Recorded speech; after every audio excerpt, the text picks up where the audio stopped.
Happy Liberation Day, everybody. I hope you're all doing well. Are we going into a recession and possibly another Great Depression? I'm going to talk about the things that led up into the Depression as well as what exacerbated it and how that correlates to what's going on today. Stick around. Should be a really good video. Want to make your money work harder?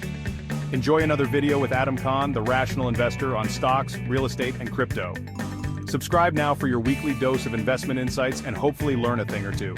Hello, my YouTube friends, and happy Wednesday. I hope everybody's doing well. I thought today would be a good day to talk about primarily the tariffs, as well as what exacerbated the things going on in the Great Depression, to kind of show how that lines up with what's going on today.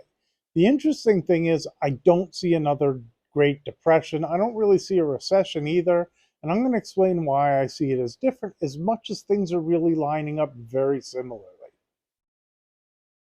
Since it's so apropos to what's going on today, let's start with the Smoot-Hawley tariffs that got implemented.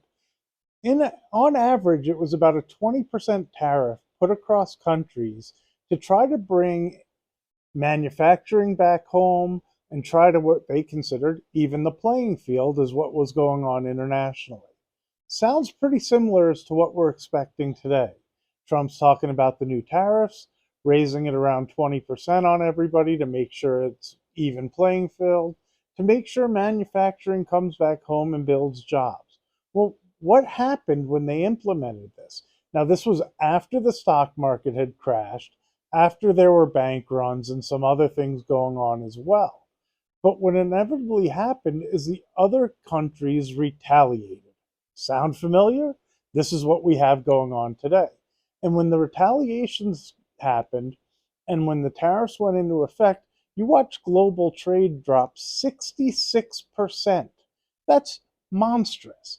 This sent things way worse, exacerbated the problems of the Great Depression, which lasted over 10 years and really put a strain on people's ability to find jobs, to survive, and even just get by in life.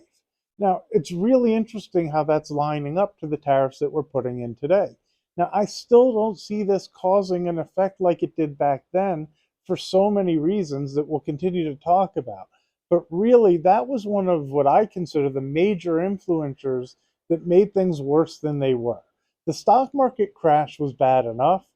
Being on the gold standard caused other issues as more gold came into the country and it worried about devaluing the dollar because of that. And then just general economic strain when now that you have the global trade drop so much, and industry actually ended up doing the opposite as much as they were trying to drive jobs into the US. It just killed jobs and we had massive unemployment. Now, one thing to keep in mind, as opposed to today, we were actually a bigger exporter back then than an importer.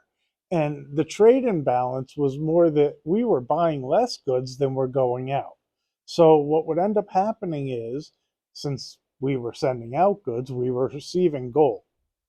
We're on the gold standard as we started having too much gold on hand, which, mind you, became a real good benefit once World War II came around and we were one of the few countries that had lots of money and were able to start financing things, which really put us in the position we are today. But that's a different story to the history here. So we had too much gold coming in. It worried that we would have to devalue it, making our dollar worth less because we were on the gold standard, which was a really interesting dichotomy going into it. You add to that the tariffs, the stock market crash, the unemployment, and this just was a huge issue that really, all those things put together, is a lot of what went into the Great Depression. You then add that we didn't have the social services we did to be able to help people that were really struggling. So you ran into a position that you had these camps start to emerge where people would just put up tents to have a place to stay. The poverty was terrible. And that's when they implemented the New Deal. Now, it's so different today than back then. I understand the fear in the markets and what's going on because they're looking at these tariffs, they're comparing them to the Depression, they're seeing the economy slow down, and they're just worried that things are going to balloon and get worse and worse and worse. But we have so many different things in place now than we did back then We have the social service departments to be able to help people if they run into trouble and have unemployment and can't afford bills. There's also places that legitimately can help people find food if it got into that.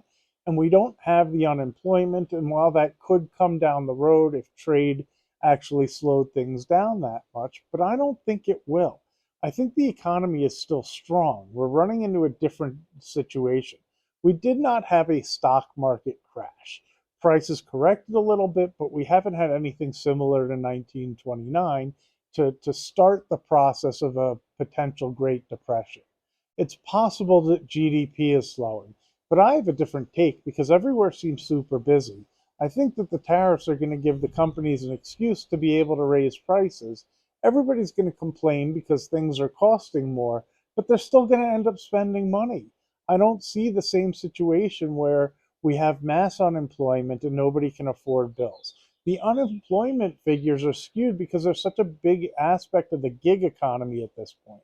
And complaining that eggs are expensive when you can find something else or maybe not have eggs really isn't as major a deal as what was going on back then. We're so much further along. And then we have all of these things in place that if that starts to happen, because we've learned from the past at this point, that we have these circuit breakers that stop things from collapsing. Even if we go back to COVID, which wasn't that long ago with the housing market, versus what happened in 2008, you see a much bigger difference. Now, there was a lot of people not working during COVID, so technically a lot of unemployment, even if it was temporary.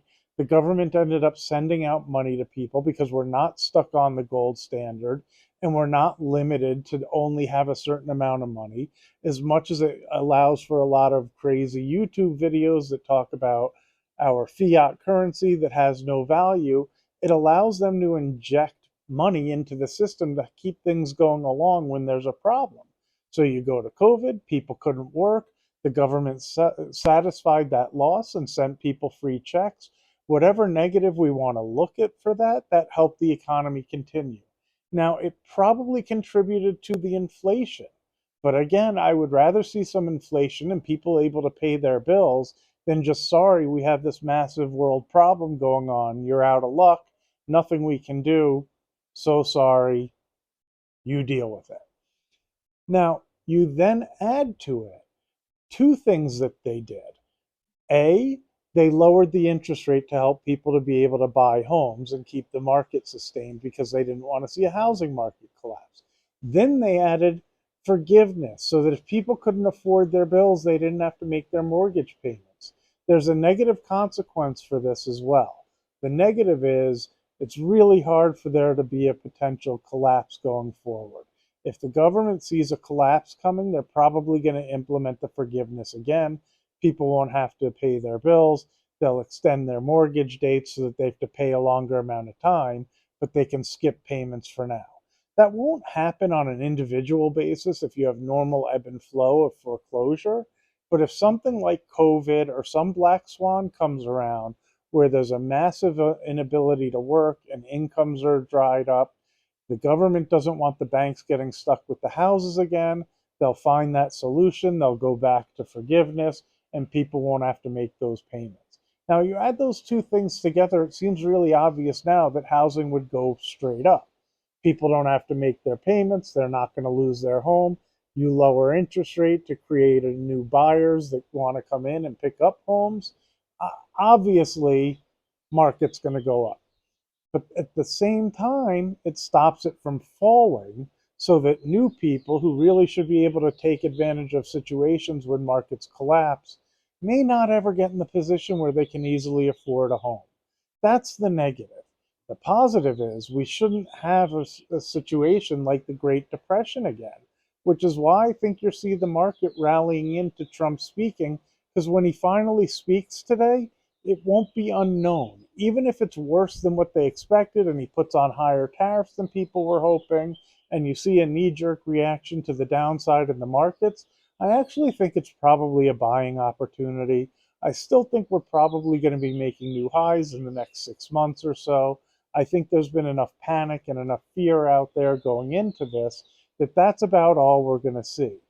The nervousness comes from all the things that they can point to that line up with the Great Depression.